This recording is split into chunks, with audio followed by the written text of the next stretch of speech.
For Chapter 1.3, we're going to be talking about biological research and the tools that are used to do that research. So, again, just quickly talk about the scientific thinking process once again. So, science is a way of thinking, questioning, and gathering evidence, and then using that evidence to draw conclusions.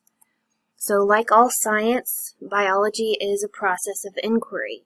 So you can't really do biological research unless you have a question or an inquiry, and then you figure out basically how to answer that question. So scientists make careful and systematic observations. So if you talk to scientists, and as we get into labs, one of the major things is to take notes about what's happening. Okay, you have to make sure that you label everything, and be very meticulous about this process in order to ensure that you're getting accurate results. So scientists record observations as data. Okay, observations, oftentimes they are taken with some type of measuring instrument like a scale, okay, or a meter stick or something like that, though often you will have other observations that are based more on the senses. So, if you see a color change in a solution, you note that color change. If you see a solid substance form in a solution, you would note that as well. So things like that. Scientists will then use their basically pre-observation, so they haven't started the experiment itself, but they have gathered some information, and they will use that information to create a hypothesis. So hypothesis tries to answer the question that they have about something that they have seen. Not always right. In fact, oftentimes it's not right. And then scientists will test their hypothesis, yeah, that's supposed to be there, and analyze their data. Okay, so you have to test the hypothesis and then go back and analyze the data, determine kind of what the data is saying about your hypothesis, and then oftentimes you'll have to go back and edit the hypothesis. So it's not, a lot of science classes show this process as just a line, so it's a linear process, but it's more of a circular process. So you never stop questioning what you see, never stop observing everything around you. So experiments allow scientists to determine what causes a natural phenomenon, so something that they have seen in the world around them. So observation is using the senses and other tools to study the world. Okay, so generally, you're using the senses. They are considered at least slightly less reliable than tools that we have invented to kind of make this process a little bit more precise. But you have data, so that's the recorded observations that can be analyzed. Okay, so you do have to record everything that you see in a lab, okay, especially any measurements you take. There are two different types of data. There's qualitative, so it's descriptions of a phenomenon, so it describes what happens but not why it happens. These are kind of more like, a color change was seen kind of thing. Those type of observations. Quantitative, on the other hand, is a characteristic that can be measured or counted. So if you measure something with a scale, that is a quantitative piece of data, quantitative observation, because it has a number attached to it. You can actually quantitate it, okay, as a quantity.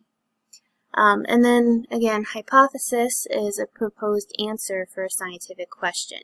It does have to be specific, and really good hypotheses include a method of testing. Okay, so you actually have to come up with the procedure of how you're going to try to answer that question. So biologists well, and really any scientist, will use experiments to test these hypotheses.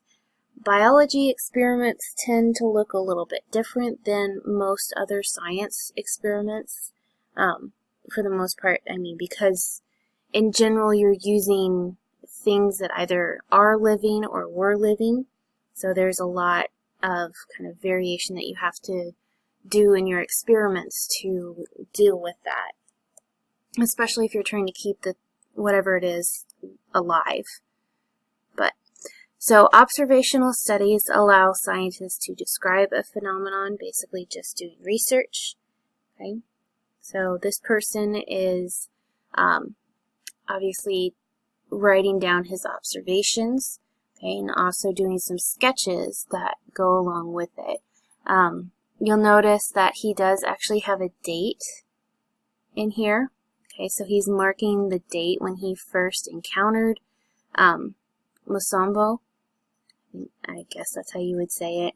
Okay, so he is not just noting down the specifics of the creature or the animal itself, but he's also making sure that he remembers when he first saw it, and so on and so forth. So he's being very specific with his notes.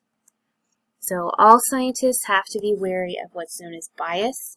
So the theory behind bias is that if you have a hypothesis, sometimes you get somewhat emotionally invested in it, especially if you've put a lot of work into it. And so when you do the experiment, sometimes the fear is that because you're so invested in your hypothesis, you might view the data a certain way that's not necessarily what the data is showing. Okay, so you might see the data as backing up your hypothesis when in reality it doesn't. Okay, you see this a lot in science and also outside of science. Okay, oftentimes when you talk about bias, you talk about media bias, right? But it's also a big problem in science. Okay, you might have also heard that some people, when they get an idea in their head, whether it's about science or not, generally they will just go looking for things that support their view. Okay, so that is, their bias is clouding the research that they're doing.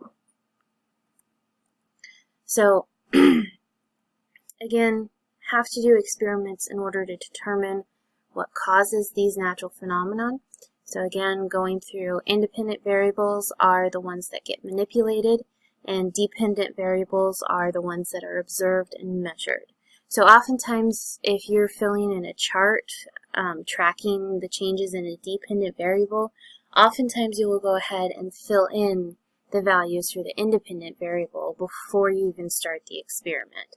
Okay, and then you just have to worry about recording the dependent variables. You do also have the constants that we talked about. Constants are conditions that are kept the same. Okay, so in an ideal experiment, you're only allowing that one thing to change. So everything else is kept constant. It's very difficult to do in the real world, just because there are so many different things and moving parts in an experiment that you have to keep track of. So an independent variable will affect a dependent variable. So in this case here we have two different medications, both of which are supposed to treat the same condition of high blood pressure in this case. Okay, so you've got your independent variable, that's what you are changing, and you set this up before the experiment. Okay, so it's the dosage of the medication. And then the dependent variable that you're tracking, and you're actually measuring, is the blood pressure. Okay, so they use different, they use one dosage of medication and then track blood pressure over time. This isn't a very good graph because it doesn't actually show that. It also doesn't have any units on your blood pressure, okay, or anything. It's not a very descriptive graph, but it does show that medication A helps reduce blood pressure to a greater extent than medication B. There's also some concern about, or there would be some concern in this experiment about the variation in blood pressure to begin with. Okay? Not to mention the fact that there are no blood pressure ticks on the y-axis. So you don't know if this blood pressure is 100, okay, or 100 over 60 or whatever, or anything. You don't know what this value is. So this is not a very well done graph, but good on your textbook. So scientific theory, going through this again, scientific theory explains a wide range of observations. Okay, tries to explain why the things happen. Okay. A theory is supported by a wide range of scientific evidence. Otherwise, there's no support for the theory. Theories can change based on new evidence. Okay, so that is a key thing to remember. Again, talking about, ancient world, the kind of ideas that they had about different illnesses. So if you got a stomach ulcer, that was either a curse or it was because you were in a foul mood all the time, or, various different things. But eventually they were able to take a closer look at an ulcer, and they found bacteria colonies in the ulcer. So the new evidence showed that ulcers are actually caused by a bacterial infection, at least in part, and not because somebody's grumpy all the time. Okay. So you do also have two different types of sources that we need to talk about in science. Okay, so you have primary source, which are generally considered to be the better sources. They are reviewed by a fellow scientist in what's known as the peer review process, which in itself is not perfect, of course, but it is a way to kind of catch bias and also ensure that you didn't miss something in the experiment. That you have all your controls set up, you have your constants set up, everything like that. So it determines how the experiment was done, how the data was analyzed, or data were, because data in this case is actually plural, which is annoying, but how the data were analyzed, and if the data support the conclusion drawn by the research scientists. Okay, so basically it's sending it off to another scientist to kind of double check your work. They also need to check if there is any bias present, and if there is bias present, does it affect the data or the conclusions? So primary sources are published in scientific journals. Okay, so they are generally in the scientific jargon. You will get a section about procedure, how the scientists completed that experiment, everything like that. So oftentimes primary sources are kind of left alone by most people. They can be somewhat intimidating, but if you would like to look at some, I actually have a couple really good ones that we might actually look at later anyway. But so then you also have a secondary source. So secondary sources basically summarize portions of the primary source in order to present that information to the public.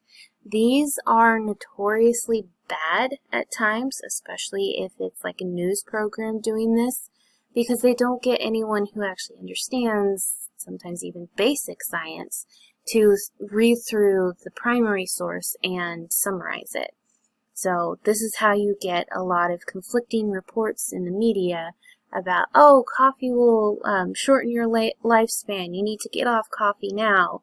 And then the next day they have another report that's, oh, coffee is shown to increase your life by about 5 years. So very conflicting reports because they don't actually understand what's in the primary source. So sometimes scientific journals or like kind of secondary scientific journals will do their own summarizations, so they create their own secondary source. So it's actually scientists going in and summarizing the information in the primary source. Those are generally called articles instead of journals or research papers. Okay? So magazine articles, news reports, textbooks are secondary sources.